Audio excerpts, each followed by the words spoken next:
किसी राजा के मन में 3 प्रश्न अक्सर उठा करते थे, जिनके उत्तर पाने के लिए वह अत्यंत अधीर था। इसलिए उसने अपने राजमंत्री से परामर्श किया और अपने सभासदों की एक बैठक बुलाई।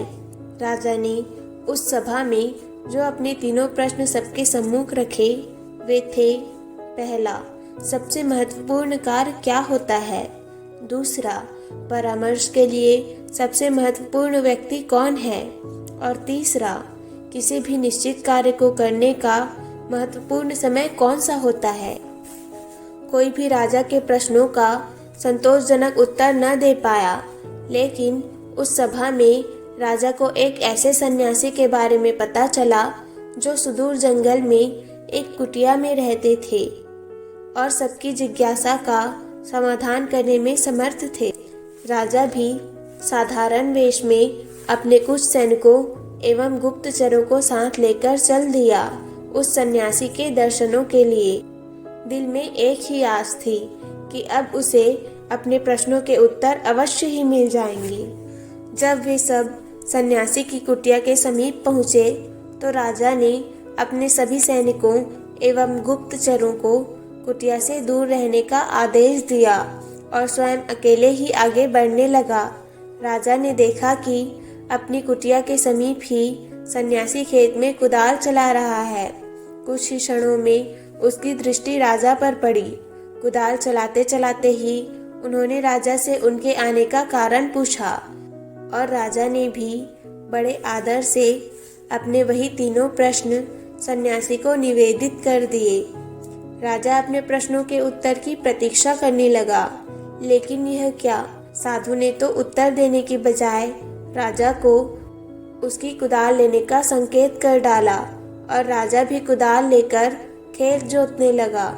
आखिरकार राजा को अपने प्रश्नों के उत्तर भी तो चाहिए थे। राजा के खेत जोतते जोतते संध्या हो गई। इतने में ही एक घायल व्यक्ति जो खून से लथपथ था और जिसके पेट से खून की धार बह रही थी, उस सन्यासी की शरण लेने आया। अब सन्यासी एवं राजा दोनों ने मिलकर उस घायल की मरहम पट्टी की। दर्द से कुछ राहत मिली तो घायल सो गया। प्रातःकाल जब वह घायल राजा से क्षमा याचना करने लगा तो राजा के आश्चर्य का ठिकाना न रहा। आगंतुक राजा की स्थिति देख तत्काल अपना परिचय देते हुए बोला, कल तक आपको मैं अपना घोर शत्रु मानता था, क्योंकि आपने मेरे भाई को फांसी की सजा दी थी। बदले का अवसर ढूंढता रहा। कल मुझे पता लग गया था कि आप साधारण वेशभूषा में इस साधु के पास आए हैं। आपको मारने के उद्देश्य से मैं यहाँ आया था और एक झाड़ी के पीछे छिपकर बैठा था, लेकिन आपके गुप्तचर मुझे पहचान गए और घातक हथियारों से मुझे चोट पहुंचाई। लेकिन आपने अपना शत्रु होने के बावजूद भी मेरी प्राणों की रक्षा की। परिणामतः मेरे मन से द्वेष समाप्त हो गया है। अब मैं आपके चरणों का सेवक बन गया हूँ।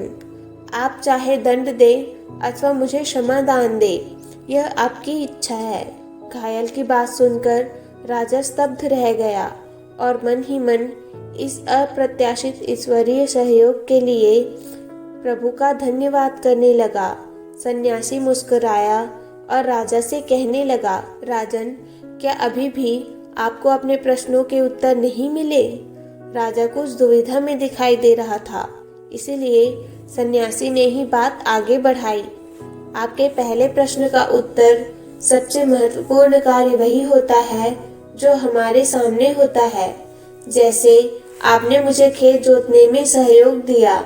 यदि आप मुझे सहानुभूति न दिखाते तो आपके जीवन की रक्षा न हो पाती।